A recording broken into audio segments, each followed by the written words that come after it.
নাই মই এইটো কৈছো আমি এটা গভৰ্ণমেণ্টত প্ল্যান লৈ আছো যে প্ৰত্যেকখন জিলাতে ডিসি অফিচৰ লগত আৰু এটা বিল্ডিং বনোৱা যাতে এগ্ৰিকালচাৰ ইণ্ডাষ্ট্ৰি কৃষি ফিচাৰী সব কাৰ্যালয় একেলগত থাকিব পাৰে আৰু ডিসি সকলে লক্ষ্য কৰি থাকিব পাৰে সেইটোকে আমি ইন্টিগ্ৰেটেড ডিসি কোৱাৰ্টাৰ বুলি কওঁ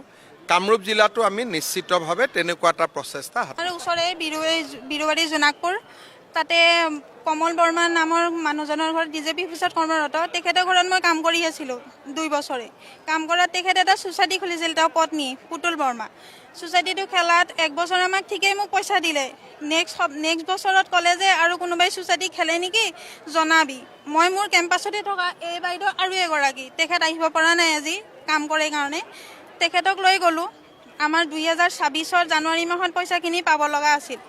আমাৰ পইচাখিনি নিদিলে যিদিনা জানুৱাৰী 15 তাৰিখে আমি পইচা আনিবলৈ যাওঁ আমাক মাৰধৰ কৰি পঠিয়াই দিছে তাৰো ভিডিঅ' ফুটেজ আছে আমাৰ লগত তাত বিৰুবাৰী থানাত দিলোঁ বিৰুবাৰী থানাও একো কৰা নাছিল পল্টন বজাৰ থানাত দিলোঁ পল্টন বজাৰ থানাও একো কৰা নাই তাৰপিছত এপ্ৰিলৰ 1 তাৰিখে তেখেতলোকে ক'লে কেছটো আমাৰ ৰেজিষ্টাৰ কৰি দিছোঁ এপ্ৰিলৰ পৰা আজি আগষ্ট মাহ আহি গ'ল আগষ্ট মাহলৈকে কোৰ্টৰ পৰা কোনো আমাৰ কাগজ অহা নাই আমি বিৰুবাৰী থানাত গ'লোঁ যে আমাৰ ৰেজিষ্টাৰৰ নাম্বাৰটো দিয়ক যিজন ছাৰ আছিল তেখেত বোলে ট্ৰেন্সফাৰ হৈ গ'ল তাৰপিছত নতুনকৈ যিজন ছাৰ আহিছে তেখেতে নাজানো বুলি ক'লে নাজানো বুলি কৰাত আমি আৰু আমাৰ ওচৰৰ জনকল্যাণ সমিতিৰ আশ্ৰয় ল'লোঁ তেখেতলোকে ক'লে আমি এতিয়া একো কৰিব নোৱাৰোঁ আপোনালোকৰ কেছটো যিহেতু কোৰ্টত গৈছে বুলি কৈছে ৰেজিষ্টাৰৰ নাম্বাৰ নহ'লে আমি একো কৰিব নোৱাৰোঁ তাৰপিছত আজি ছাৰৰ ওচৰলৈ আহিলোঁ আমাৰ 3জনী মিলে 1.5 লাখ টকা তেখেতৰ ছাৰে কৈছে যে কোনোবাজনী বাইদেউ এগৰাকীক কৈছে যে ইনফৰমেশ্যনটো লৈ ছাৰক জনাব দিছে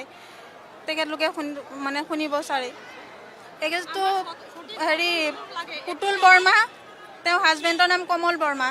উলুবাৰী ডিজেপি অফিচত কৰ্মৰত আছিল হাজবেণ্ড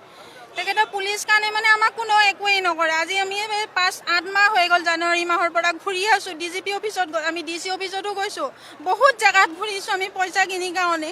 এই পইচা কাৰণে আমাৰ ঘৰত বহুত অশান্তি ল'ৰা ছোৱালী মুখৰ পৰা কাটি কাঢ়ি লৈ মোক মাৰিছে গাত হাত তুলিছে মুখৰ পৰা পইচা বহুত হাত তুলিছে বহুত বেয়া কৰিছে আৰু বহুত বেয়া গালি মাৰিছে আৰু মোৰ ঘৰত আহি মোৰ মাক গালি মাৰি থৈ গৈছে আৰু থানাত গৈ কয় পইচা নাপায় তাই চুৰ কৰি লৈছে আৰু মোৰ মাৰ নামত বহুত মিছা কথা কৈছে সিহঁতে